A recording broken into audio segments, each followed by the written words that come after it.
began, as many peculiar English tragedies do, on a night when the weather refused to behave in any predictable manner. The spring evening over Highmarsh village had opened with a gentle drizzle, but by twilight it had hardened into a bitter, slicing rain that rattled window panes like impatient fingers.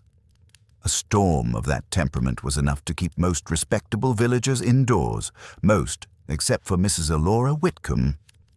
Elora was known for three things in Highmarsh: her considerable inheritance, her impeccable garden, and her unshakable devotion to the memory of her late husband, Major Theodore Whitcombe.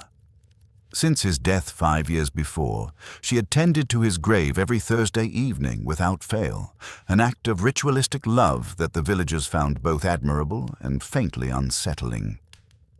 Few widows visited the deceased with such discipline, and fewer still returned from the churchyard looking as though they had encountered something they dared not speak aloud. This Thursday, however, would be unlike any of the quiet pilgrimages before it. At precisely 9 o'clock, as the church bell tolled and the wind lashed against her black wool coat, Elora crossed the slippery cobblestone path toward St. Aldwyn's Church Cemetery. A lone lantern hung from her gloved hand, throwing trembling halos of gold across the rows of ancient stones. Clouds rolled overhead like dark waves, and the scent of wet earth clung to the air. She reached the grave of Major Whitcombe, a modest stone, military in its austerity, engraved with the phrase, "Duty never dies." Elora knelt beside it, brushing away leaves and droplets, whispering something the wind immediately swallowed. Then she froze. Something was wrong. The earth around her husband's grave was not as she had left it. The grass near the headstone was disturbed, flattened, and in places torn. A patch of soil had been recently shifted, the ground uneven in a way that made Elora's stomach twist. She leaned closer. The soil was not merely disturbed. It was lifted, puffed upward at the center as though something beneath had pushed toward the surface. Her lantern flickered violently. And then, with a suddenness that snatched the breath from her throat, the ground gave a soft sigh. A hollow settling. A movement just beneath the surface, subtle but unmistakable. Elora stumbled backward, a strangled cry escaping her lips. She wasn't imagining it. She couldn't be. The ground, her husband's sealed grave, had shifted, as though something inside had moved. She ran, lantern swinging wildly, footsteps slipping on wet stone. She fled the cemetery, tore through the church gate, and did not stop until she reached her manor's front door. Her housemaid, Ruth Dane, found her minutes later, pale as pressed linen and gasping as though she had outrun death itself. "What happened, madam? Are you injured?" Elora's voice trembled so violently that the words came out in broken fragments. "The grave. Ruth. His grave. Something is wrong. Something moved." Word of the widow's terror spread through Highmarsh before midnight. Villages were like living creatures, one sharp disturbance, and the alarm ripples from cottage to cottage. By morning, speculation grew into full-grown rumors. A drunken shepherd suggested resurrection. A schoolmistress whispered about grave robbers. Old Mr. Harborough claimed it was nothing but a fox. Yet none of these explanations satisfied the unease that trickled through the village. On Friday afternoon, the vicar accompanied Elora and the local constable, George Blunt, to inspect the grave. The men brought shovels and an air of reluctant professionalism. Elora brought nothing but dread. The storm had calmed, leaving behind a stillness too quiet for comfort. Crows perched on the church's crooked spire like black punctuation marks. When the party reached the grave, Constable Blunt noted the disturbed earth immediately. "Someone's been at this," he muttered. "Grave tampering, perhaps. I've heard of thieves stealing rings, metals, medals. Terrible business." Elora pressed a hand to her throat. No thief would bother with my husband. He was buried with nothing of value." Blunt shrugged, already digging. It took only minutes to uncover the truth. The coffin was intact, the lid was sealed, but the earth around it, compact, firm 5 years ago, was undeniably shifted. Soil that had once been tightly pressed was looser, as though it had been disturbed from below and then resettled unevenly. Blunt frowned. The coffin hasn't been opened, but the ground's been pushed. Odd. The vicar crossed himself. Perhaps some natural sinking. Old graves do it. But even he did not sound convinced. Elora trembled. Someone must have tried to open it. Then why leave the coffin untouched? Blunt countered. No one had an answer. That evening, Elora insisted that the grave be watched for the next several nights. Constable Blunt agreed reluctantly. Though he believed this was likely a misunderstanding, he could not deny that the circumstances were strange. Yet even a restless English village could not create a mystery from nothing. And by Saturday morning, the villagers had moved on to a new topic of gossip. A wealthy Belgian detective passing through the county on his way to a private engagement in Bath. He had checked into the Rose and Thistle Inn under a name that had grown famous across Europe. Monsieur Hercule Poirot. Little did he know that by that same evening he would be summoned to Whitcombe Manor, not for dinner, but for a case that defied reason, decorum, and the natural order of death itself. For on the second night of the grave watch, Constable Blunt made a discovery that sent him sprinting through the rain-soaked streets, pounding at Elora Whitcombe's door with terror sharpening every syllable. "Mrs. Whitcombe, come quickly." "What is it?" she cried. Blunt stood there soaked, wheezing, eyes bulging with dread. "It's the grave again, but this time—" He swallowed hard. "This time, the coffin is empty." Hercule Poirot did not approve of English rain. That morning it fell in a half-hearted drizzle that spotted the windows without commitment, turning the view from the Rose and Thistle Inn into a blurred watercolor of damp hedgerows and sulking sky. Poirot, seated at a small corner table in the dining room, regarded the scene with disfavor as he delicately removed a speck of imaginary dust from his perfectly pressed cuff. "It is a country," he murmured, "where the weather has no sense of order. One moment, the fog, the next, the rain. And always," he pursed his lips, "the mud." The landlady, Mrs. Pritchard, bustled over with a pot of tea and a nervous smile. "More hot water, sir?" "If you please, madame," Poirot said graciously. "The English tea, it is a thing one must respect. It is as much a ritual as the brushing of the hair or the arrangement of the tie." His mustaches, stiff, impeccable, and faintly resplendent even in the grey light, twitched approvingly at his own remark. The dining room was nearly empty at this hour, save for a pair of farmers by the fire and a thin man in clerical black at the far table. Poirot's sharp eye had already catalogued the Reverend as the local vicar. Shoes worn but polished, fingers ink-stained, hair iron-grey and disciplined. He sat with his hands wrapped around a cooling cup of tea, his gaze distracted and troubled. Poirot did not stare. He observed. There was, he reflected, a difference. "I trust you slept well, sir," Mrs. Pritchard ventured. "Excellently, madame. Your establishment, it is of a great cleanness. I commend you." She flushed with pleasure. "That's kind of you to say. We don't often get, that is, we're honored to have such a distinguished guest." "Ah?" Poirot's eyes glinted. "You have heard of me?" "Well—" She hesitated, then smiled conspiratorially. "Our doctor, Dr. Finch, was in last night. He said he'd read of you in the newspapers. Cases on the continent, a big affair with a millionaire and a yacht, something like that. He said Highmarsh is far too quiet to merit the attention of a gentleman of your reputation." Poirot gave a small, contented shrug. "The quiet places, madame, are often where the loudest disturbances of the human heart occur." As if on cue, the vicar abruptly pushed back his chair with such violence that the farmers by the fire started. He strode to the door, then paused, rubbing his forehead as though wrestling with an inner turmoil. Poirot's gaze sharpened. Mrs. Pritchard leaned closer. "That's Reverend Miles. He's usually the calmest man in the parish. but ever since yesterday he's been in a right state." Poirot's fingers gently smoothed an invisible crease on the tablecloth. "Ah, and what, may I ask, occurred yesterday to disturb the tranquillity of your good vicar?" the landlady faltered. Well, it's only village talk, sir. I shouldn't—" "Gossip," Poirot said pleasantly, "is often the raw material of truth, no. It is the clay from which the little grey cells may shape something of value." She bit her lip, then lowered her voice. "It's Mrs. Whitcombe, sir, the widow up at Whitcombe Manor. Her husband's grave it has caused a fright." He tilted his head. "A grave it has caused a fright.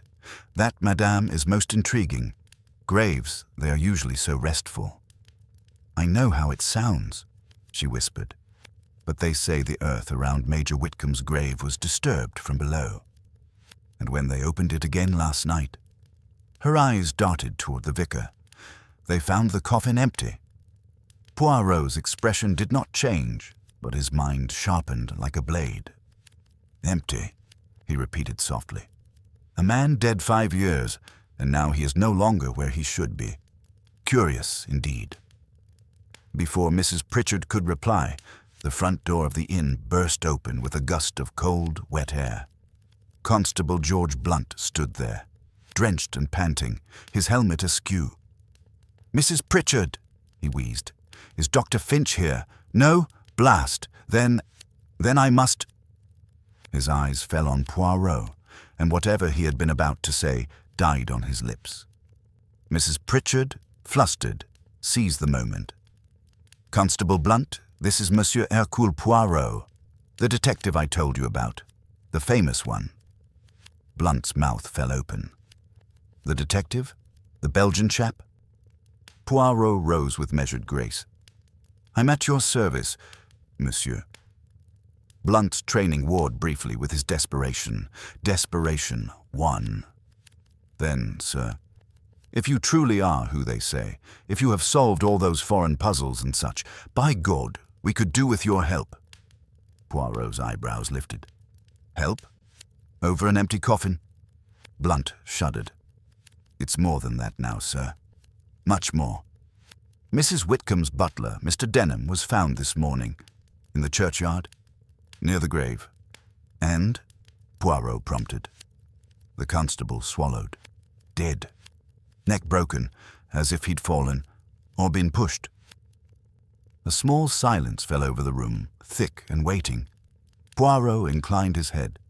"You have, it seems, already more death than one empty coffin should produce. Tell me, Monsieur le Constable, have you reason to suspect foul play?" Blunt's face, still pale beneath the rainwater, hardened. "I don't believe in ghosts, sir, and butlers don't simply fall and break their necks in the middle of graveyards at dawn. Something's wrong at Whitcombe Manor. Very wrong." Poirot's eyes gleamed. He adjusted his tie with a tiny, satisfied motion. "Then, monsieur, I shall accompany you." Whitcombe Manor stood on a slight rise overlooking Highmarsh, its long rows of windows, like tired eyes watching the village below. As the motorcar shuddered up the drive, Poirot took in the red brick facade, the ivy creeping along the eastern wall, the manicured, yet faintly neglected, hedges. "Old family, the Whitcombes," Constable Blunt said, gripping the wheel a little too tightly. "Military stock. The Major inherited the place, and when he died, it all went to Mrs. Alora." "And she lives here alone?" "Alone, with a skeleton staff. Her maid, Ruth Dane, the late butler, Mr. Denham, a gardener, Samuel Pike, who's half deaf and 3/4 stubborn, and now and then visitors. Her cousin, Lionel Marsh, has been staying here these past weeks, and Dr. Isabel Trent, a lady doctor from London, came down recently on some private matter of Mrs. Whitcombe's." "A lady doctor," Poirot murmured. "How very modern." The car rolled to a stop before the main entrance. A tall woman in dark mourning attire stood in the doorway, composed yet visibly strained. Her hair, once chestnut, was threaded lightly with silver, swept back into a chignon. Her eyes held the brittle resilience of someone who had suffered long and quietly. "Mrs. Whitcombe," Blunt said, removing his helmet, "may I present Monsieur Hercule Poirot? He has agreed to assist us." Elora studied Poirot with a mixture of curiosity and latent skepticism. "Monsieur Poirot, I had not expected an outsider." "Madame," Poirot said, bowing slightly, "crime does not respect the boundaries of village or nation. It is, alas, cosmopolitan." A flicker of something, perhaps amusement, touched her lips before vanishing. "Then I suppose Highmarsh has joined the modern world at last." She stepped aside. "Please come in. There is much you must hear, and I would have this matter resolved with as little scandal as possible." The entrance hall of Whitcombe Manor spoke of old money forced into new economies. Portraits of stern ancestors gazed down from the walls. A magnificent chandelier hung overhead, with 3 bulbs, dark. Poirot's eyes traced everything: the polished but slightly worn floors, the absence of fresh flowers, the faint scent of lavender oil unsuccessfully masking the dryness of disuse. They were shown into a drawing room where several people already waited. "This is my household," Elora said quietly. "And those who, for better or worse, are now entangled in this dreadful business." Ruth Dane, the housemaid, stood near the fireplace. She was in her 30s, plain, with capable hands and anxious eyes that darted to her mistress as though seeking permission before every expression. Lionel Marsh lounged in an armchair, one foot resting on the other knee. He was in his late 20s, handsome in a careless way, with a lock of dark hair falling over his forehead and a mouth that seemed more accustomed to laughter than sobriety. Yet today his face was pale, his usual charm subdued. Dr. Isabel Trent stood slightly apart, hands clasped behind her back, tall, composed, and precise, with steel-rimmed spectacles and a tailored suit that spoke of London rather than Highmarsh. Her gaze was sharp, assessing Poirot as frankly as he assessed her. Near the window, the vicar, Reverend Miles, waited with his hat in his hands. His eyes were shadowed by exhaustion. "A small circle," Poirot said softly. "Yet as I have seen many times, a small circle may contain many secrets." Lionel Marsh gave a short, forced laugh. "Good Lord, Elora, you didn't tell us you'd summoned a celebrity detective. What next?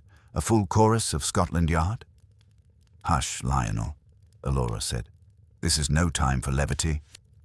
Poirot smiled mildly. "Levity, monsieur, is sometimes a defense. Often, the stronger the smile, the deeper the fear beneath."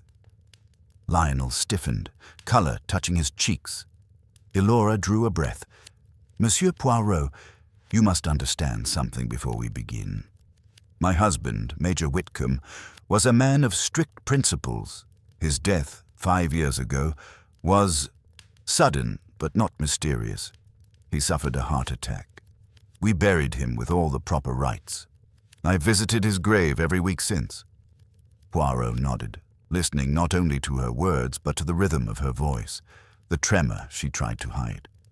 "And yet now," she continued, her tone tightening, "his grave has been disturbed, his coffin is empty, and my butler lies dead near the place where my husband's body should have been resting." "And you fear," Poirot said gently, "that your husband's rest was not as peaceful as you believed?" Her eyes met his. "I fear," she said slowly, "that someone in this room knows why." Poirot's gaze drifted from face to face. The loyal maid, the charming cousin, the steely lady doctor, the troubled vicar, the weary widow.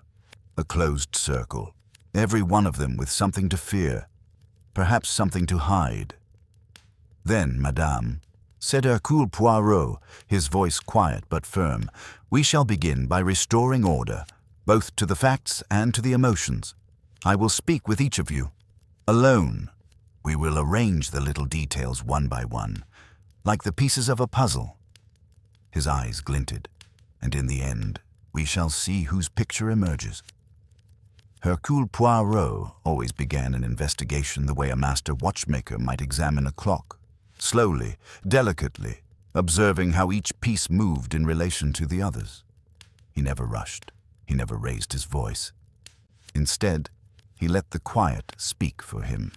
And in Whitcombe manner, the quiet spoke volumes. He selected the drawing room for the interviews, a chamber with soft lighting, thick drapes, and chairs that welcomed the weary and pressured the deceitful.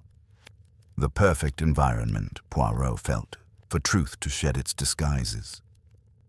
Ruth stepped forward hesitantly, twisting her hands in her apron. When she sat, her back remained rigid, as though she feared she might be reprimanded simply for breathing too loudly. Poirot folded his hands. "Mademoiselle Dane, you worked for the Major during his lifetime." "Yes, sir." Her voice trembled. "For nearly 10 years. I stayed on after his passing. Mrs. Whitcombe needed someone familiar. You were close to them." "A servant can't be close, sir. Not in that way. But I respected them both." Poirot studied her face, drawn, tired, yet truthful in its simplicity. "And on the night the grave was first disturbed?" Her throat bobbed. "Madam went alone. She always does on Thursdays. I waited up for her. When she returned, she was shaking, sir, like she'd seen murder itself. And last night, when the coffin was found empty, where were you?" "In my room, sir. I had no idea anything was wrong until the constable came." Poirot leaned forward slightly. "Mademoiselle, you must forgive my directness. What reason might anyone have to disturb the grave of the Major?" Ruth's eyes widened in genuine confusion. Disturb his grave? Why? He had nothing buried with him, nothing of value. No heirlooms, no letters, no wartime medals. "No, sir. The Major didn't believe in such things." Poirot's brows rose. "A military man with no medals. That is unusual." Her gaze flickered. "They were put away after his death. Mrs. Whitcombe sealed them in a case. Locked. Yes." Poirot let the details settle like dust. "And you, mademoiselle, did you ever notice anyone near the grave on Thursday nights? Anyone unusual or watching?" She swallowed. "There was someone, months ago, a man standing near the church wall. I only saw him once. A tall figure in a coat. But when I looked again, he was gone." Poirot's mustaches twitched. "Tall, you say? And you never mentioned this?" "I wasn't sure if I imagined it." Poirot knew uncertainty when he heard it. This was not deception. This was fear. He dismissed her gently. As Ruth left, Poirot made a small note. The maid fears something, or someone.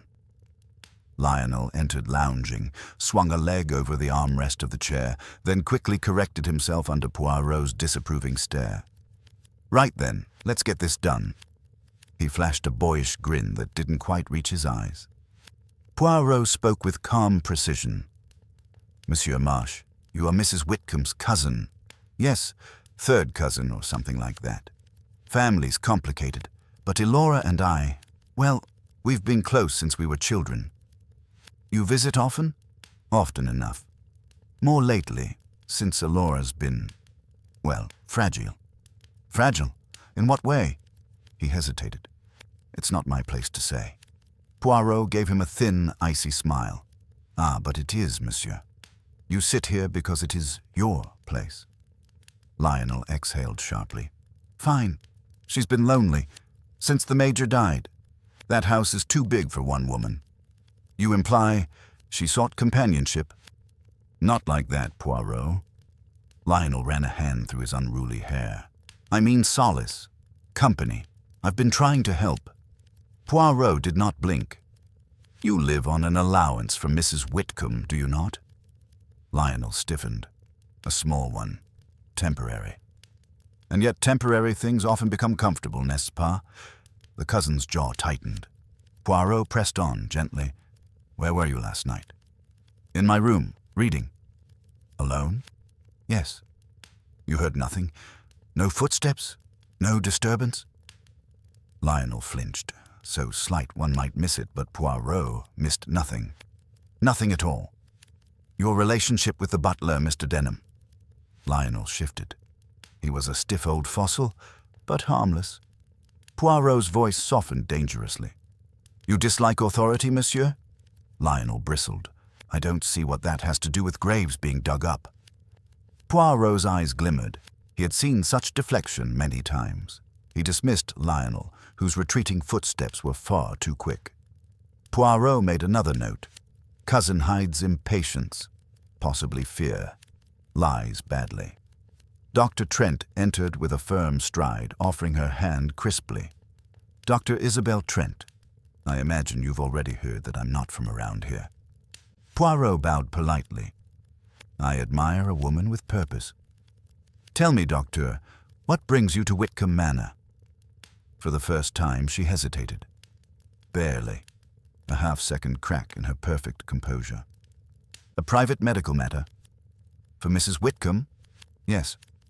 Of a physical or psychological nature? Trent's eyes narrowed slightly. I am bound by confidentiality. Poirot smiled. Of course you are, but confidentiality does not forbid observation, yes? Only disclosure. Tell me instead. How does she seem to you? Exhausted, Trent said simply. Haunted, burdened by guilt or grief, perhaps both. She's a woman living in a memory rather than a life. Poirot studied the doctor's face. Controlled, intelligent, difficult to read. And your presence here? Was it requested? Yes. When? A week ago. A curious moment to summon a doctor from London. Trent straightened.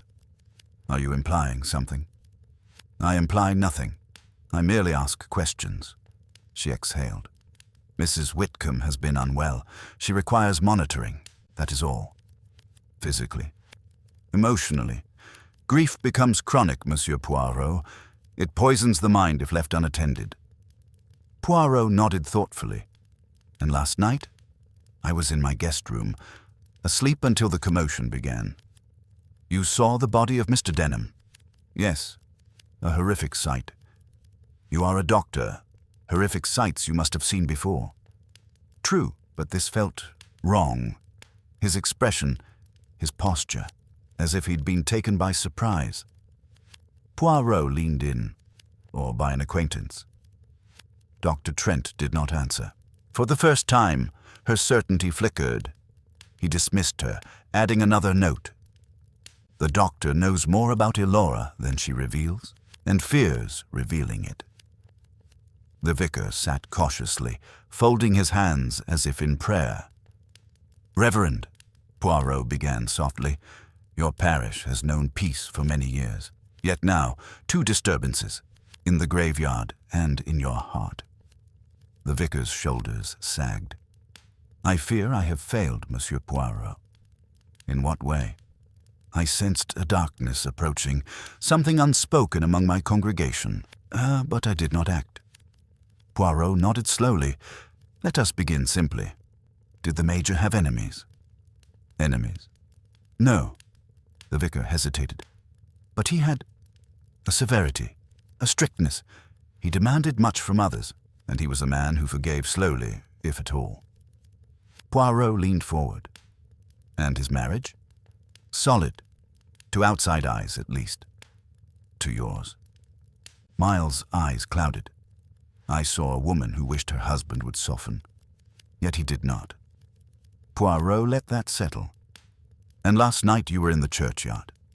Yes. I felt compelled to keep vigil. I sensed that something would occur. How interesting. Call it spiritual intuition. Poirot's gaze sharpened. Or guilt, Reverend.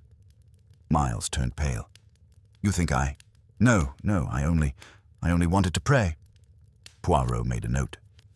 Vicar speaks in guilt-laden tones. Holds secrets, but of what nature? As the final suspect left the room, Poirot remained seated, fingertips pressed lightly together. He closed his eyes. He let the voices replay. The stutters, the hesitations, the contradictions, the missing pieces in each alibi. Then he said softly to himself, "One grave, one missing body, one dead butler, but 5 living hearts, all beating with fear." He rose. Already the little grey cells had begun their work, and one thing was clear: whatever was buried in that grave 5 years ago, it was not merely a dead man. It was a secret, a dangerous one. The English afternoon settled over Whitcombe Manor like a heavy velvet curtain, quiet, dim, and filled with unsaid things. The storm had passed, but the air still held the scent of rain and disturbed earth, as though the world itself had not yet recovered from the shock of an empty grave. Constable Blunt returned with news before Poirot had finished reviewing his notes. "We've a lead, sir," Blunt announced, helmet tucked under his arm. "A strong one." Poirot raised an eyebrow. "Already, but of course, village constabularies are famously swift." Blunt did not catch the irony. "A witness has come forward. Old Samuel Pike, the gardener, says he saw someone in the churchyard the night Denham died." Poirot's moustaches lifted. "Ah, and who, pray, did our perceptive gardener see?" Blunt hesitated for the briefest moment, as though reluctant. "Lionel Marsh." A hush fell across the drawing-room. Elora's face drained of colour. Ruth clutched the back of a chair. Dr. Trent's eyes widened. Even the vicar pressed a hand to his chest. Lionel, who had been leaning against the mantelpiece with forced nonchalance, straightened sharply. "That's a lie. I wasn't anywhere near the churchyard last night." Blunt cleared his throat. "Pike claims he saw you at 11 o'clock, heading toward the church path. He says you were alone." "I was in my room," Lionel protested. "Reading." Poirot observed the outburst with the serene calm of a man watching a predictable stage play. "Ah, reading again. Monsieur Marsh seems to be very devoted to literature." Lionel flushed. "It's the truth," Blunt continued, ignoring him. "And there's something else. On Mr. Denham's person we found this." From a carefully wrapped cloth, he produced a silver cufflink. "One, just one." Elora gasped. "That's...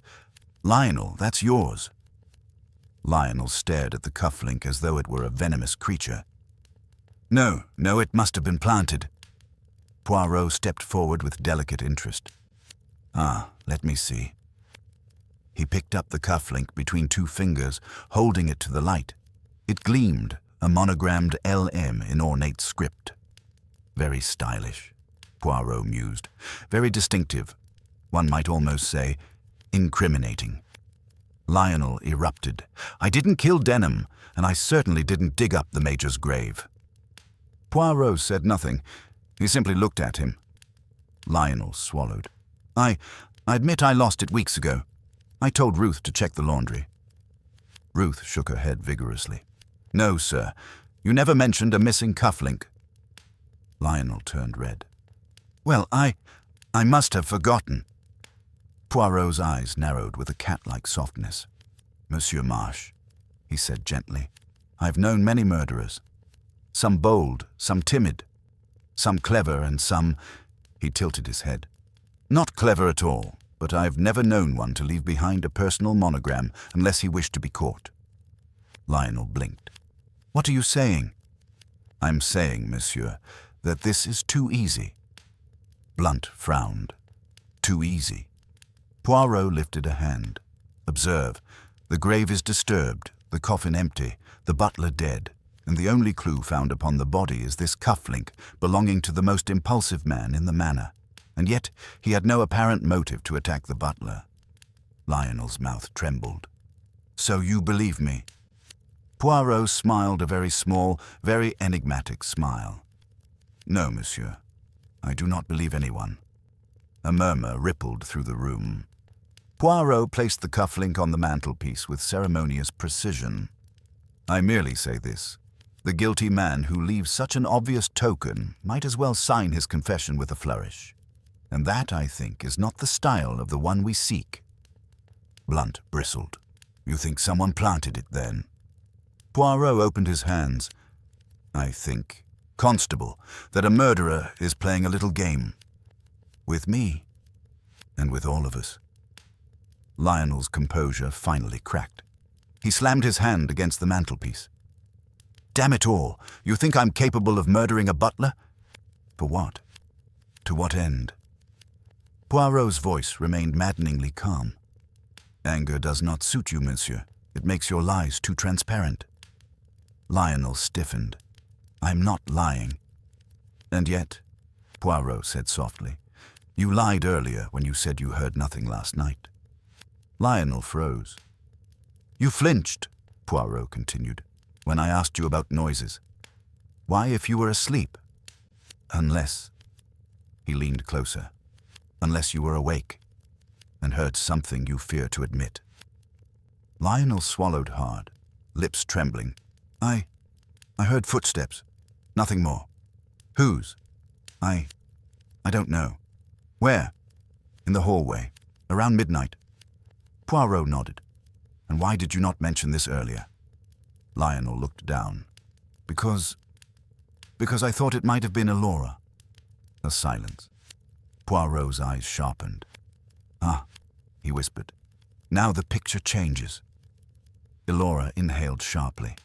Lionel, how dare you? He held up a hand. I thought you were restless.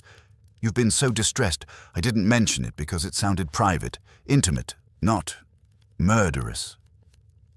Poirot watched Elora closely. Her eyes shone, not with guilt, but with a wounded dignity.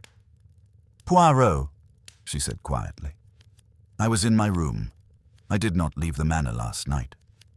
Poirot inclined his head. Then we shall trust the order of events until the evidence. It forces us otherwise. Blunt cleared his throat.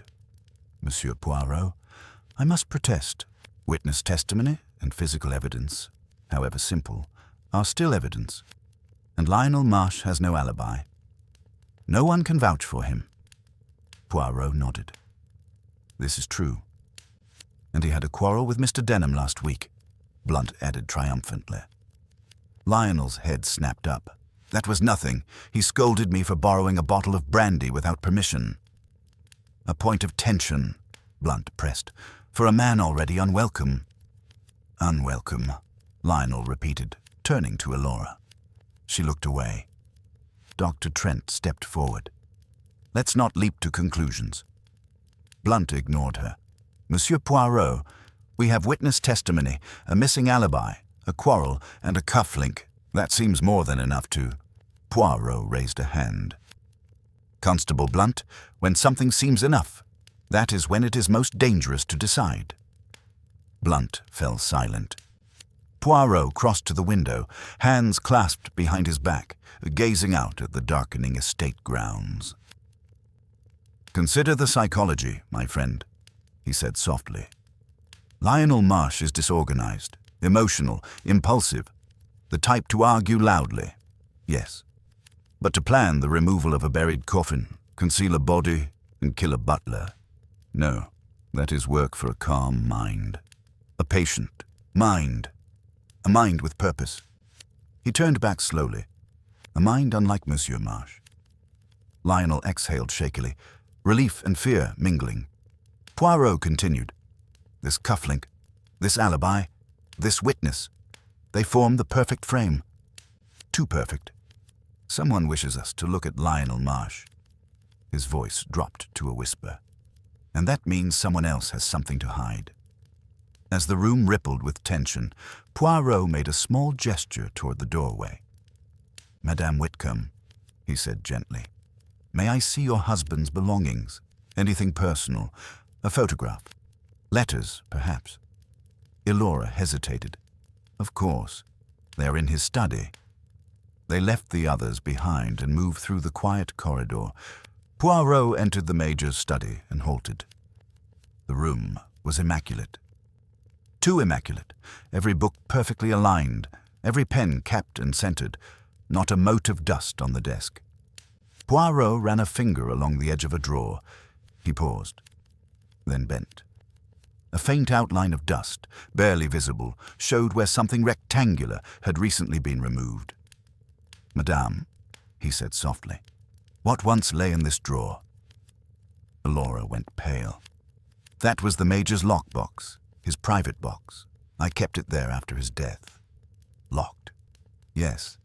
And where is it now?" Her voice broke. "Poirot, I don't know." Poirot stood perfectly still, then whispered, "Then the Major's secrets have been stolen, and secrets, madame, are far more dangerous than bodies." Night fell over Whitcombe Manor with a heavy, suffocating stillness. After the chaos of the past 2 days, the household seemed to draw inward, like a creature curling around its wounds. Yet Poirot felt no fatigue. If anything, the unusual quiet sharpened his senses. The murderer, whoever they were, would become reckless now. Someone had retrieved the Major's lockbox. Someone had been near the churchyard at the precise time the butler died. Someone knew why that grave was disturbed. And someone, Poirot suspected, was frightened enough to make a mistake. He intended to help them do exactly that. Poirot returned to the drawing room, where the household members had gathered reluctantly, drawn together by mutual suspicion and fear. They looked at him the way passengers on a sinking ship might look at the one person holding a lifeboat.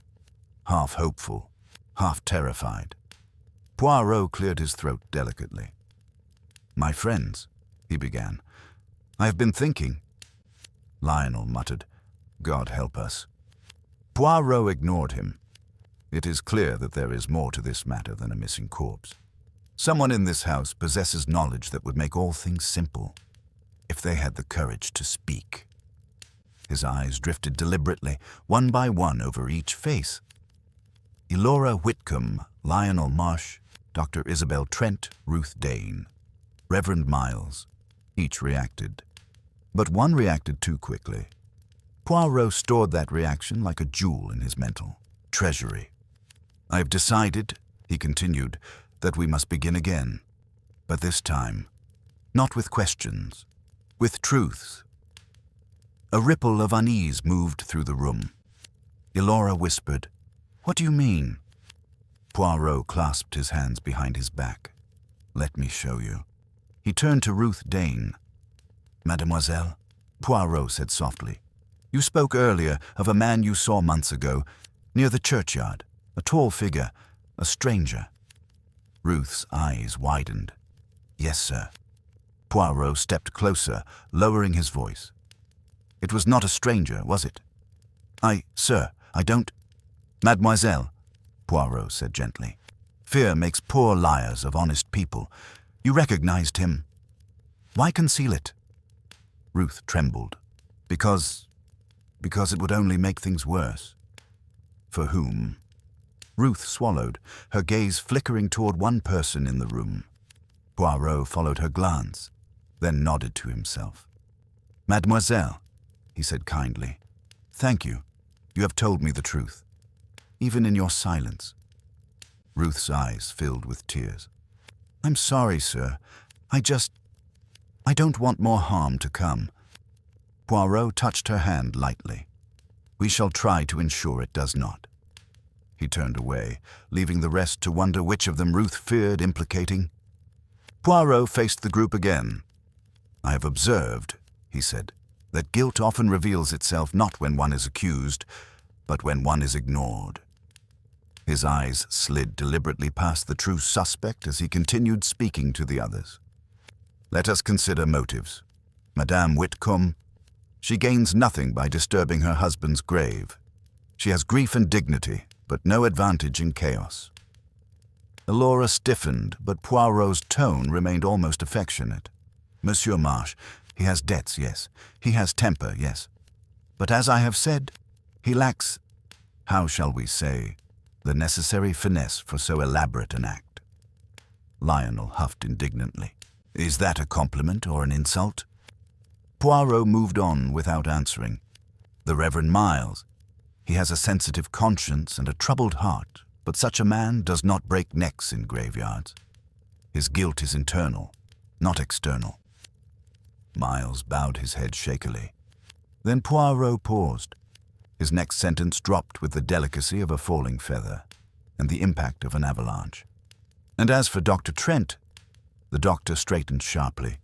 Poirot smiled faintly. She is the only one among you trained to know how to break a neck cleanly. A dead silence crushed the room.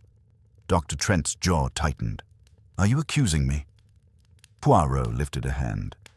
No. I merely point out that medical knowledge is, how do you say, portable. Lionel muttered, I knew she was too calm. Dr. Trent glared at him. Poirot's tone remained smooth. Doctor, you said earlier that Mrs. Whitcombe sent for you a week ago, for a private medical matter. Yes. And yet, Poirot said, softly, you are not a grief counselor, you are not a psychiatrist, you are a trauma specialist. Trent's eyebrows flicked upward, barely, but Poirot saw it. So I ask myself, he continued, why would a trauma specialist be summoned to a quiet English village weeks before a grave is disturbed and a body vanishes? Trent's teeth clenched. I told you, I cannot reveal patient details. Of course, Poirot said pleasantly, but you can reveal your own. He stepped closer. There is something you fear, Doctor, something you desperately wish to control. Trent said nothing. Muscles taut beneath her tailored suit. Poirot gave her a courteous bow and turned away. Poirot then addressed the room as a whole. My friends, tonight I shall visit the churchyard. Alone? Elora gasped. Poirot, no, it's dangerous. Madame, Poirot replied, danger is merely disorder waiting to be arranged. He continued calmly, I believe the culprit will not rest until they complete what they began. The empty coffin, it is not the end. It is only the beginning. Lionel shivered. You mean they'll be back? Poirot nodded. And when they return, I shall be waiting.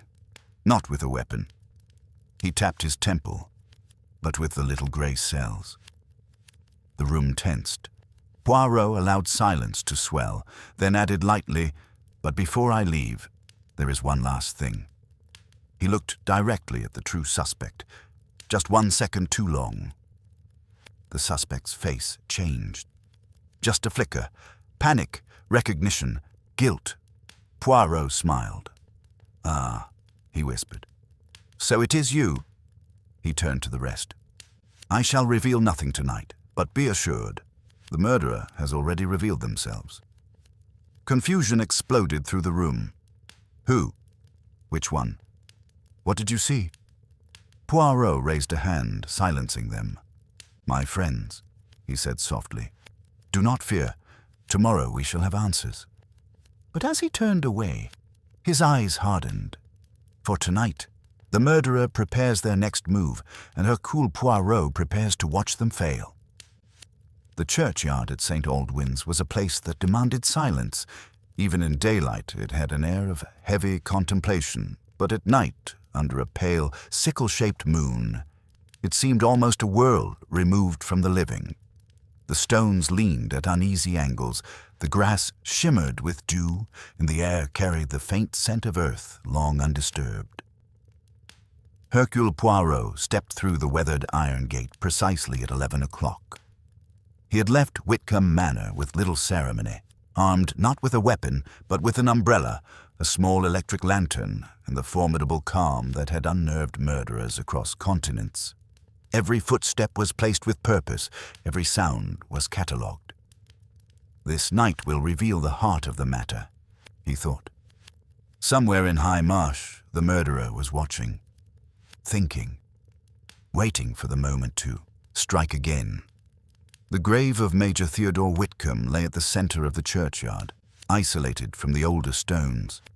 The soil, still unsettled from its recent upheavals, looked like a wound that had not yet closed.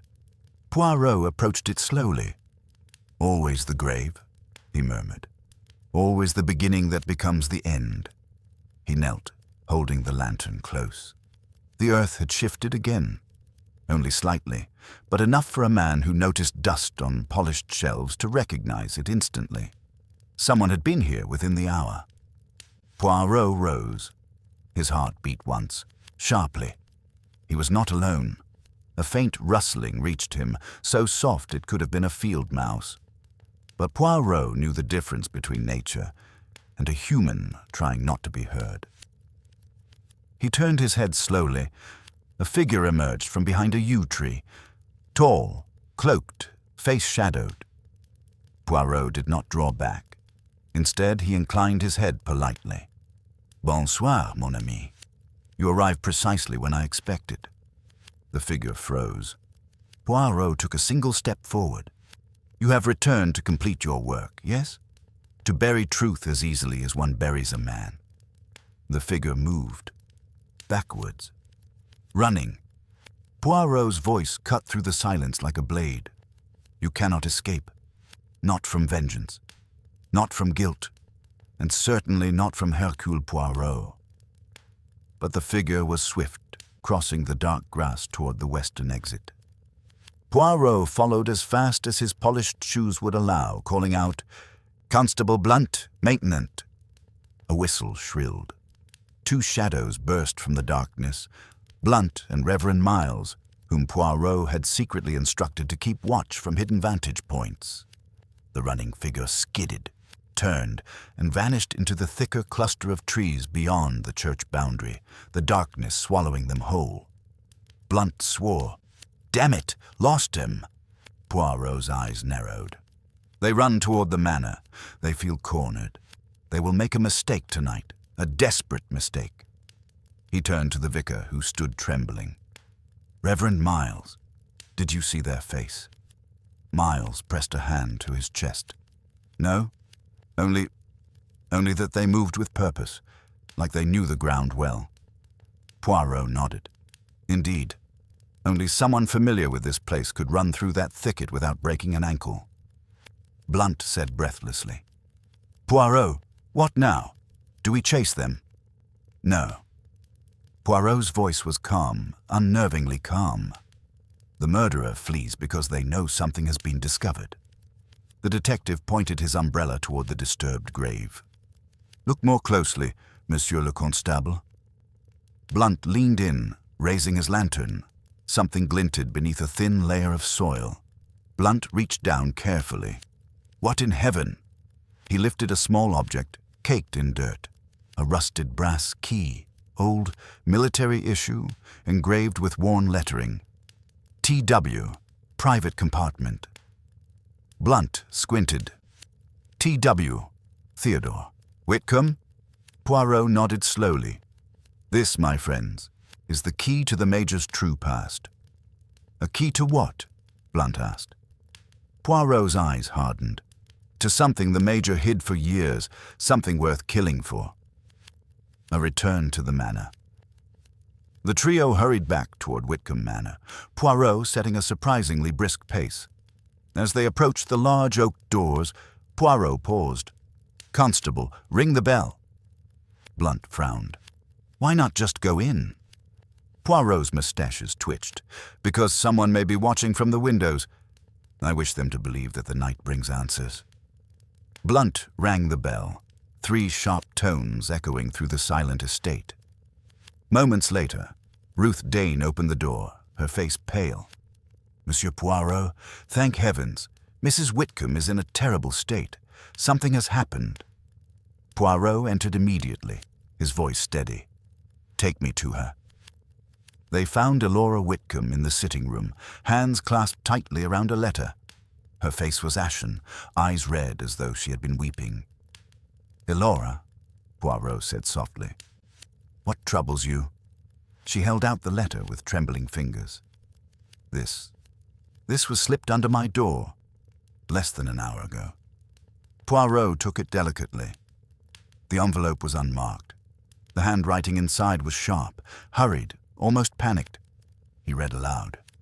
"Stop digging. The dead belong in their place. Leave the past buried, or you will join it." The room fell deathly silent. Lionel swore under his breath. "Someone wants to keep Elora quiet." Dr. Trent stepped closer. "Mrs. Whitcombe, did you see who delivered it?" Elora shook her head violently. "No, I was in my dressing room. When I returned, it was just There. Poirot folded the letter carefully. A threat, he murmured, but one written in desperation, not confidence. Elora stared at him, her voice a whisper. Poirot, what do they want? Why disturb my husband's grave? Why terrorize me? What did Theodore do? What did he hide? Poirot reached into his coat and produced the brass key. This, madame, may tell us, she gasped. That looks like... Yes, Poirot said, the Major's key, to something he kept hidden even from you. Lionel rubbed his temples. A secret compartment, a military safe. What does it mean? Poirot looked around the room slowly, his gaze piercing each face. It means, monsieur, that the coffin was emptied not to steal the Major's body. His eyes met the true suspects, but to steal what was buried with it. Elora's breath caught. What was buried with it? Poirot, what are you implying? Poirot stepped into the center of the room, lifting the key between two fingers. Major Whitcombe took something to his grave. Something dangerous. Something someone wants back. He lowered the key. At any cost. And then, a scream tore through the manor. High-pitched, terrified, coming from the upper floor. Ruth shrieked, "That's Dr. Trent!" All rushed upstairs. Poirot reached the threshold first and stopped cold. Dr. Isabel Trent stood frozen, pointing to her room. A message had been scrawled on her mirror in red. You cannot save her if you cannot save yourself. Dr. Trent trembled violently. Poirot, they were in my room. They were inside. I didn't hear anything. Poirot looked at the message, looked at the doctor, looked at the trembling hand she tried to hide, then whispered, another attempt to silence the truth. But this one reveals fear. He turned to the group. My friends, the murderer knows that tomorrow their secret will be exposed. He looked back to the mirror, tapping the glass with one finger. And so tonight, the game changes. The manor did not sleep that night. Fear crackled through its corridors like electricity, and every creak of floorboard or whisper of wind made someone flinch.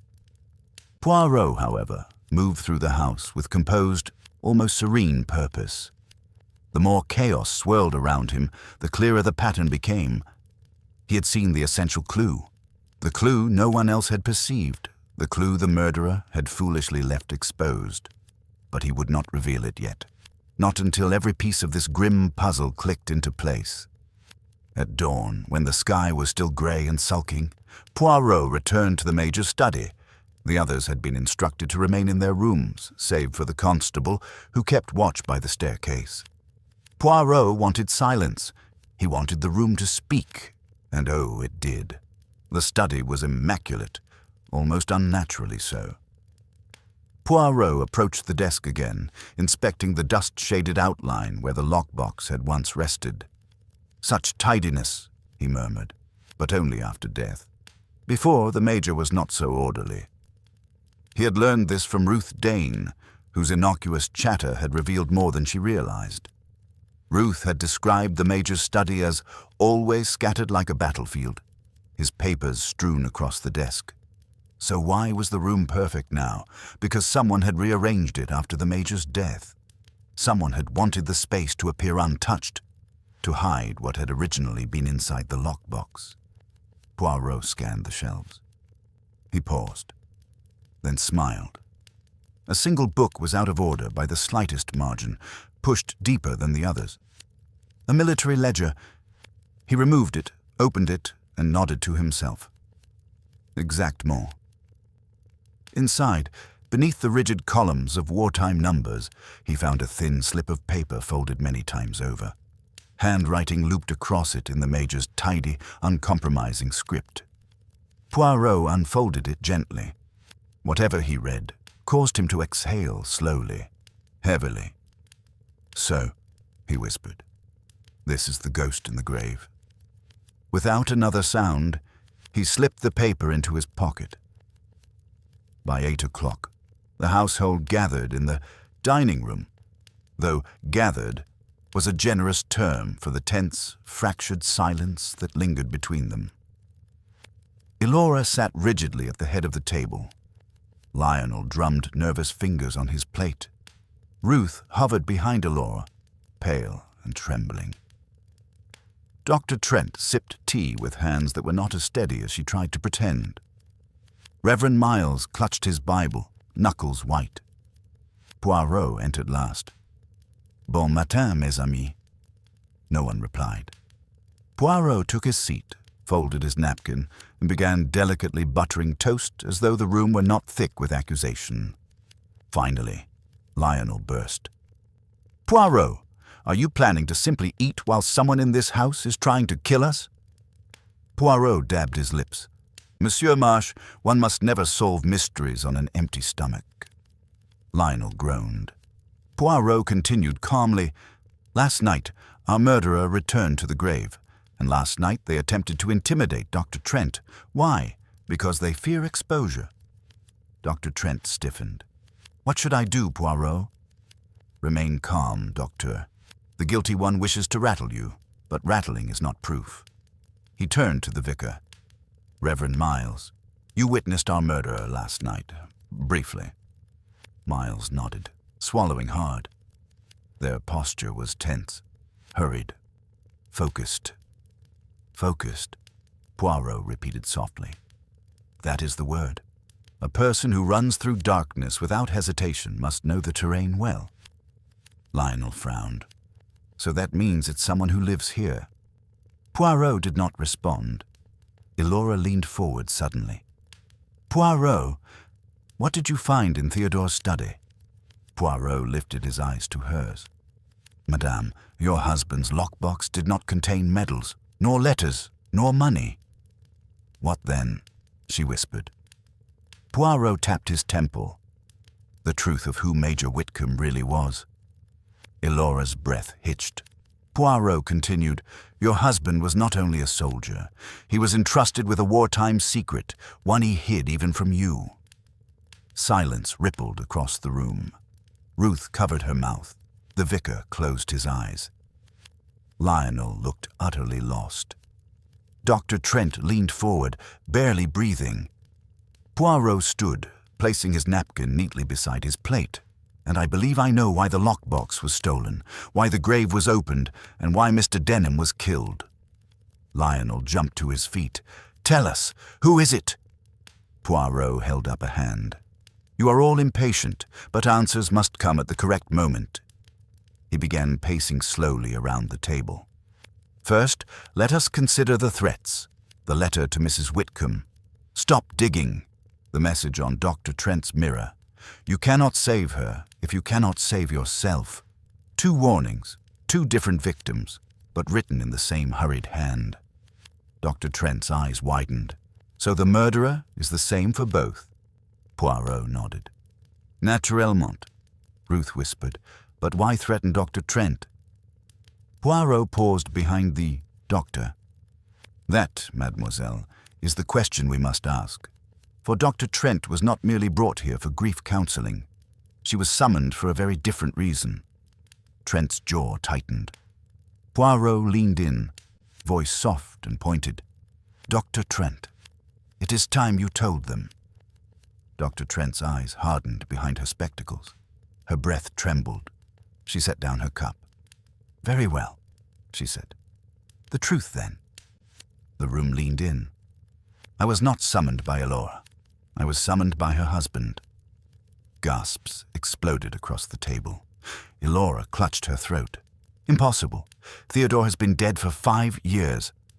Trent looked stricken.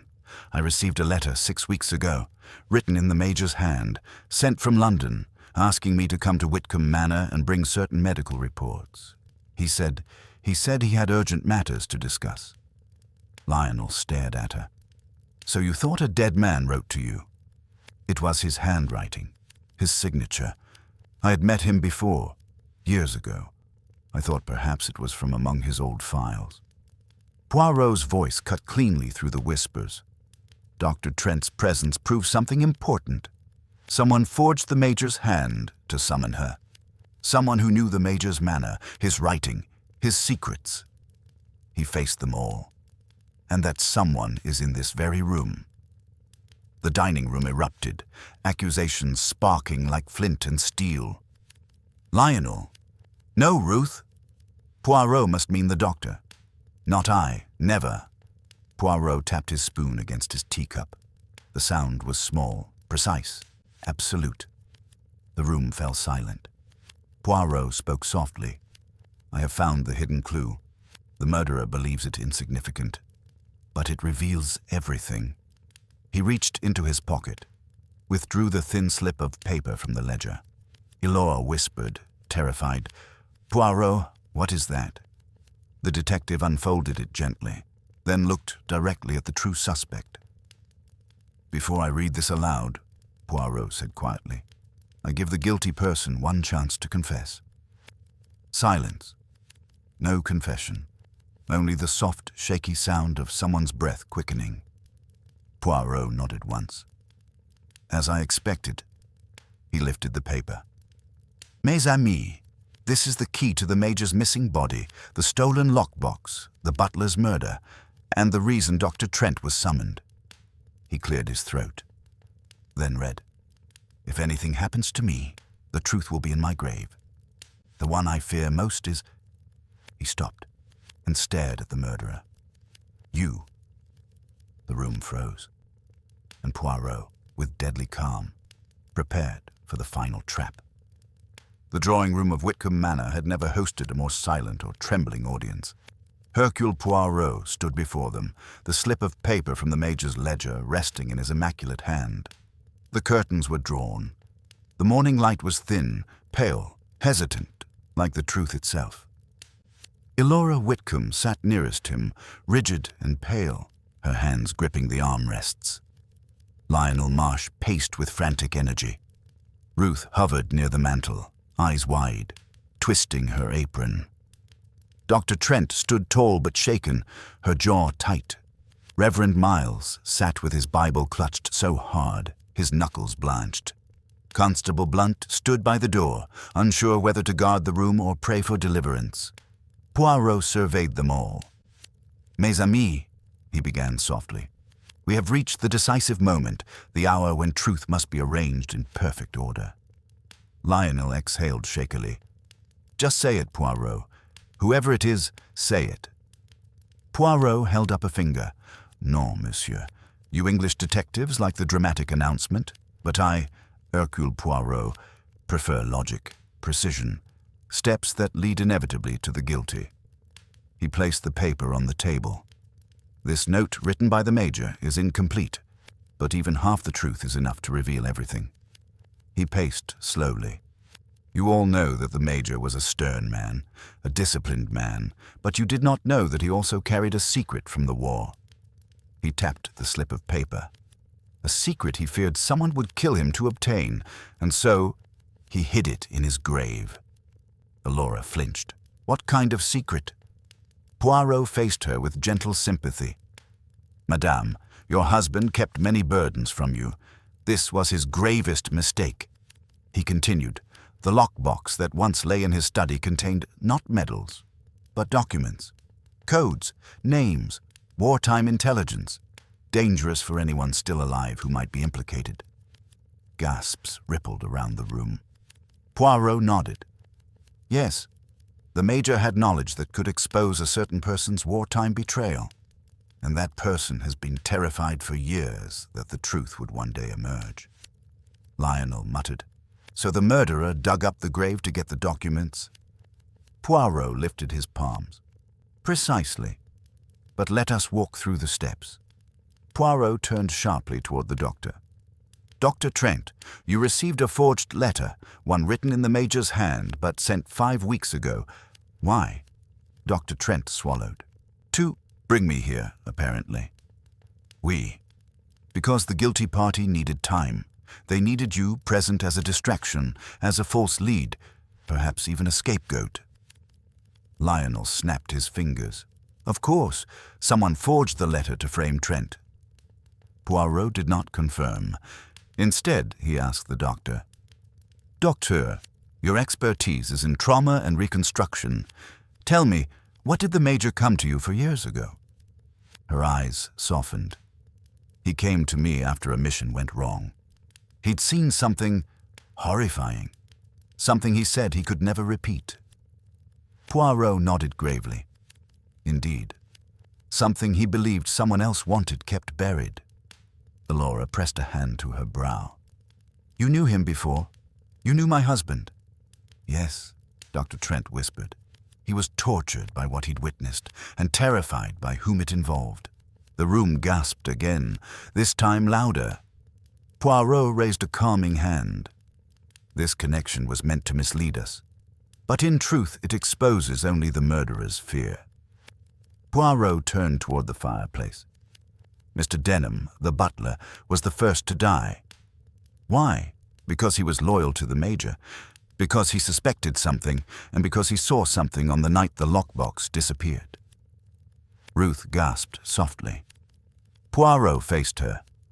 "Mademoiselle Dane, when did you last see the lockbox?" Her voice trembled. "A week ago, sir.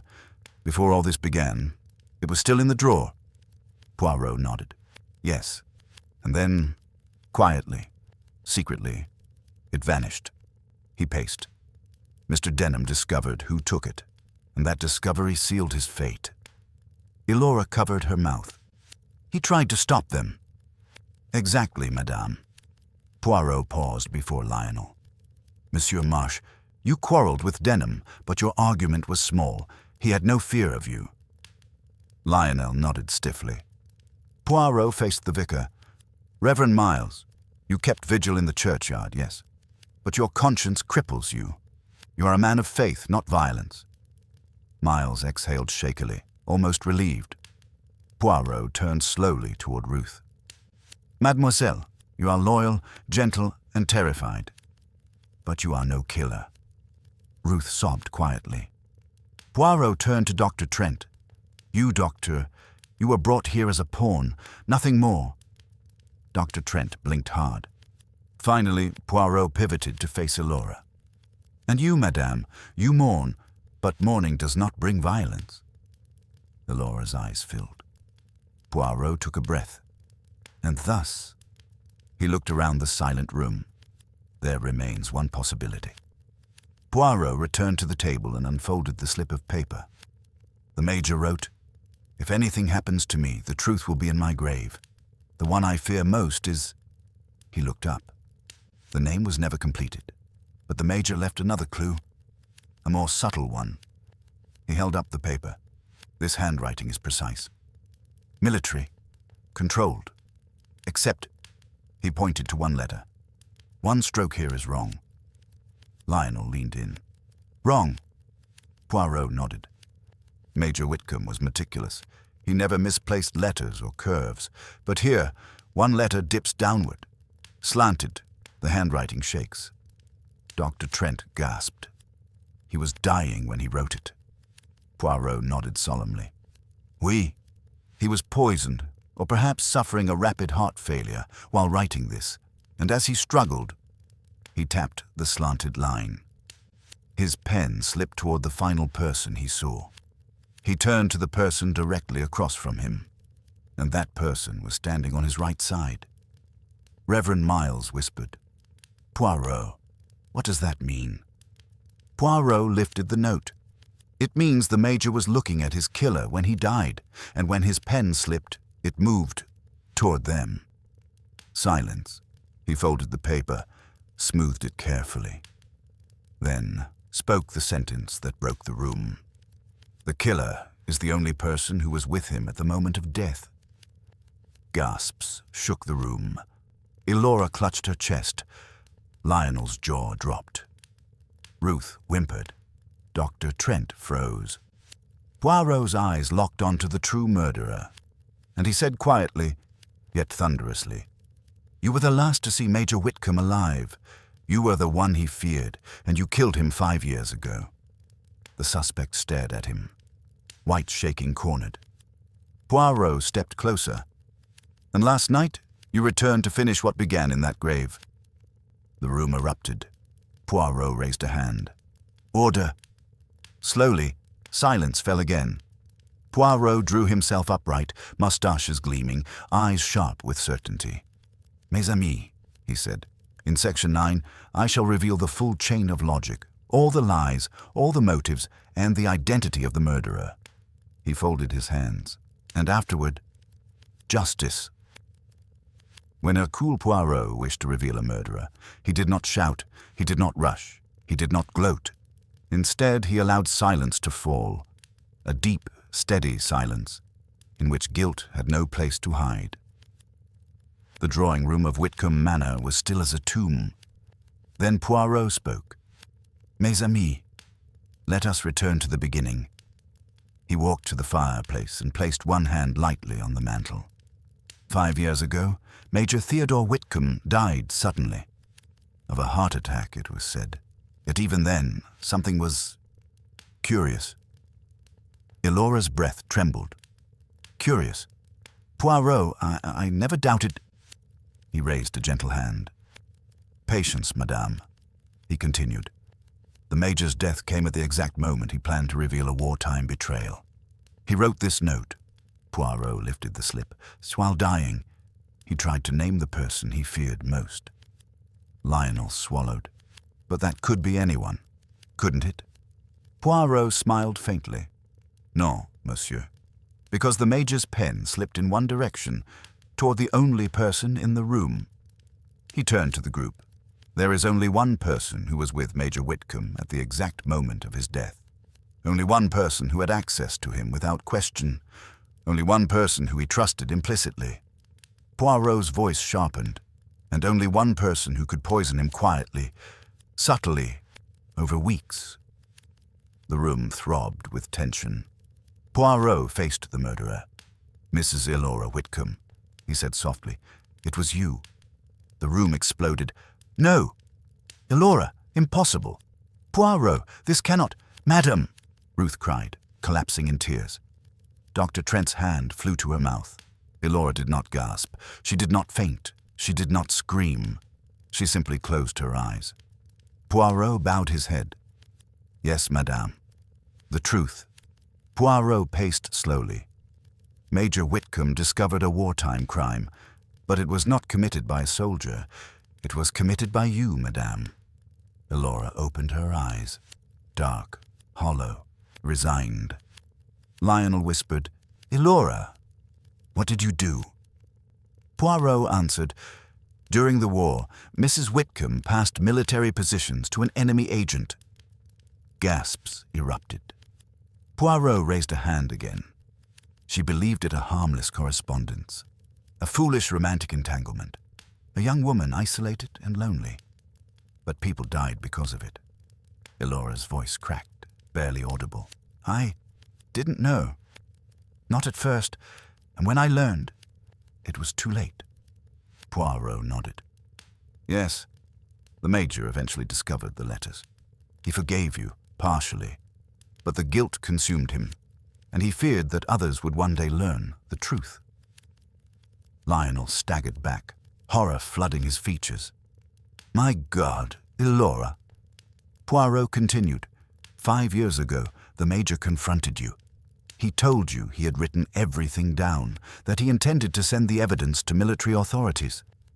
Elora whispered, "He wanted to protect me, but he could not live with what I had done." Poirot nodded gently. "And you, madame, says you could not allow the truth to destroy your life. So you poisoned him." Dr. Trent inhaled sharply. "A slow toxin, subtle, hard to detect." Poirot pointed at her. "Exactement. You were summoned here, doctor, because the guilty one wished to know how much medical insight might expose the truth." Dr. Trent's eyes widened. She thought I might be the one person capable of identifying the real cause of death. Elora trembled. "I didn't want to kill anyone else." Poirot's expression hardened. "Then you should not have killed the butler." Poirot turned to the constable. "Constable Blunt, Mr. Denham was loyal. He remembered the lockbox. He guarded the Major's secrets more than anyone suspected." Blunt nodded solemnly. 2 nights ago, Denham saw Mrs. Whitcombe slip out toward the graveyard. He followed. He confronted her. She pushed him away. He fell and broke his neck. Elora whispered. It was an accident. Poirot's gaze darkened. Then why run? Why hide? Why write threats? Why dig up the grave a second time? Elora looked down, because they all knew the answer. The lockbox, Poirot continued, contained the evidence the Major had intended to send. Mrs. Whitcombe stole it years ago. She believed the matter buried, until she realized Dr. Trent was coming. She panicked. She forged the letter summoning the doctor. She feared her secret was about to surface. Dr. Trent steadied herself. So she stole the lockbox again and dug up the grave to retrieve the hidden document. Poirot nodded. And when the butler walked in on her task, she silenced him. Ruth sobbed. Madame, how could you? Elora's composure shattered. I was terrified. I had lived with dread for 5 years, hiding, pretending, praying the secret would die with Theodore. But then, she looked at Poirot with hollow fury. Then you arrived. Poirot lifted his finger. The slanted pen stroke, the misplaced dust on the shelf, the doctor's forged letter, the threats written in a hand trembling with fear, the familiarity with the churchyard path, the footsteps Lionel heard at midnight. He tapped the note, and the direction of the dying man's final motion. He stepped toward her. Madame Whitcombe, you were the last to see your husband alive, and the first to disturb his grave. Elora stood.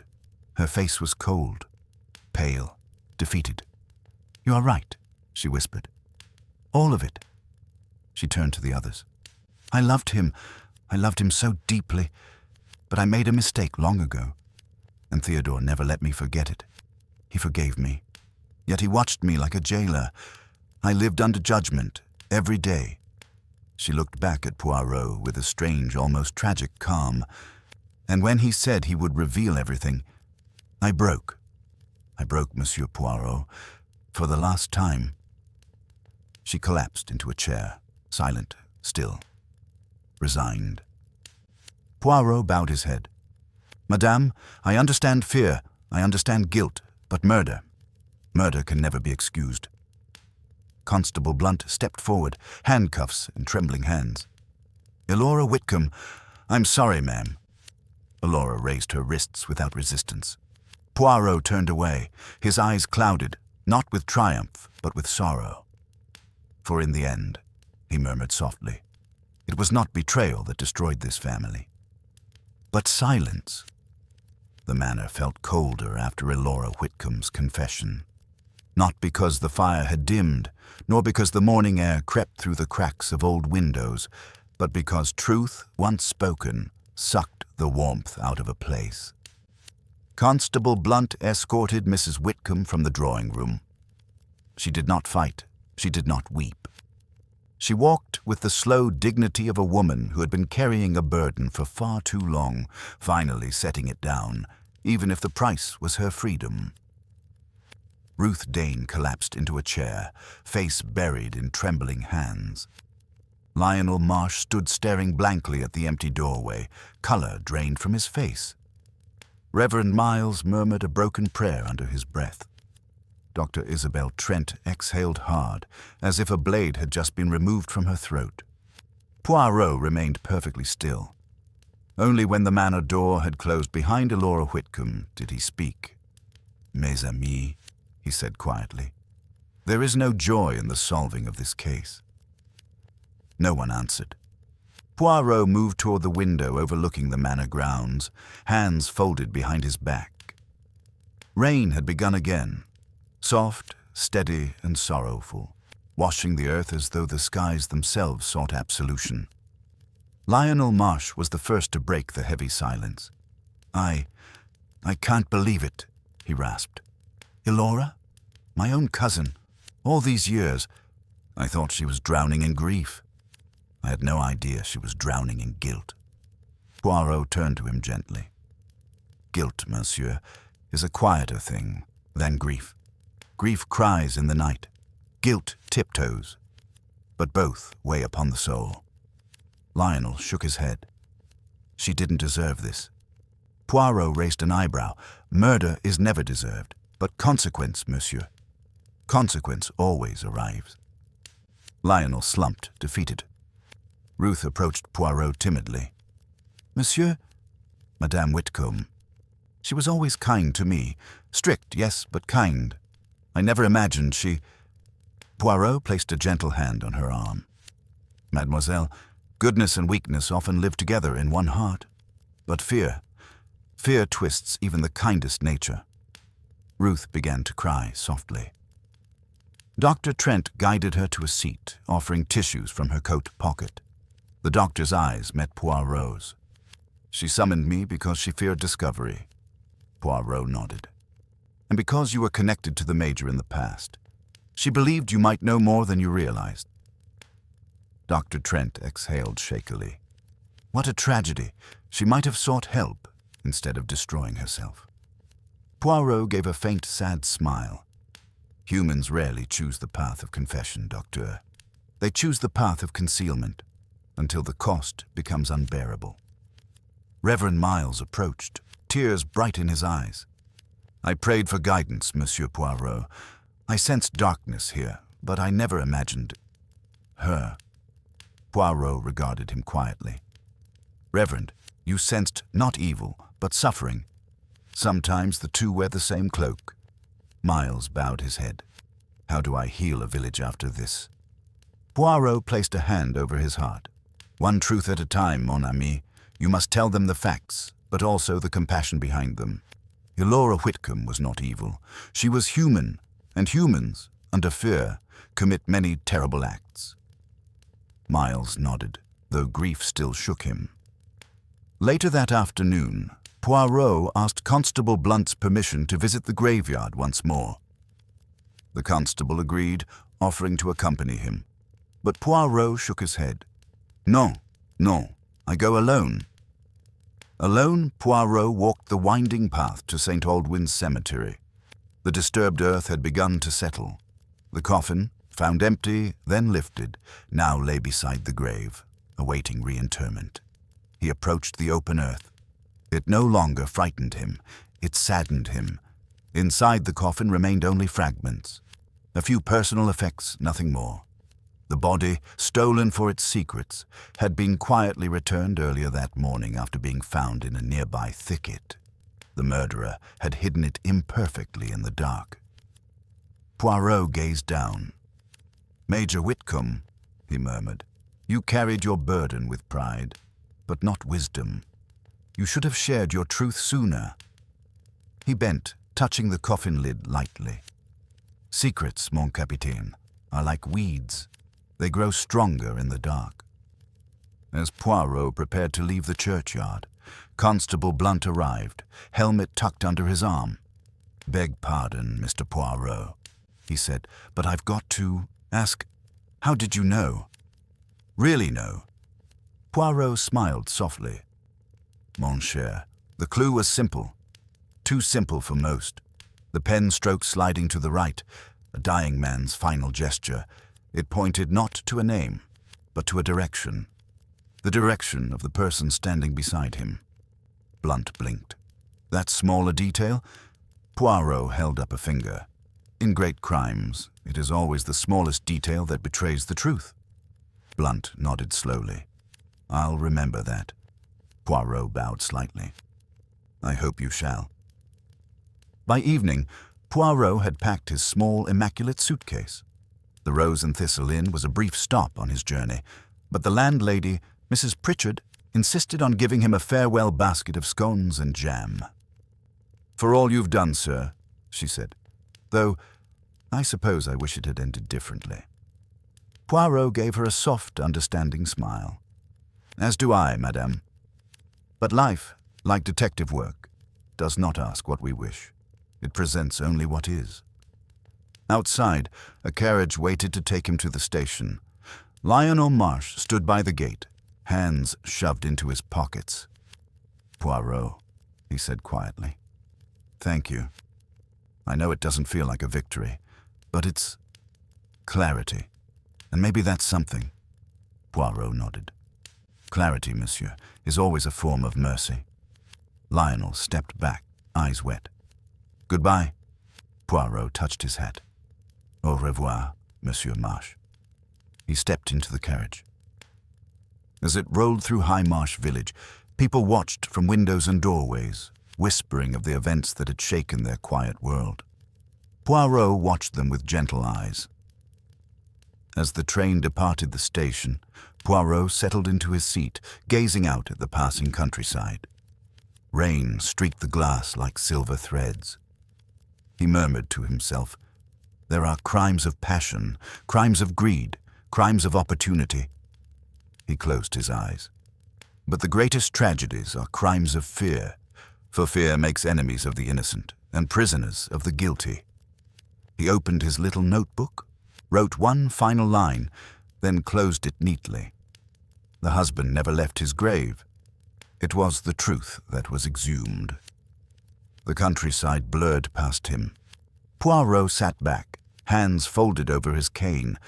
Order had been restored, but at great cost. And somewhere, deep in his heart, Hercule Poirot felt the quiet sorrow of a man who understood human frailty far better than he wished he did.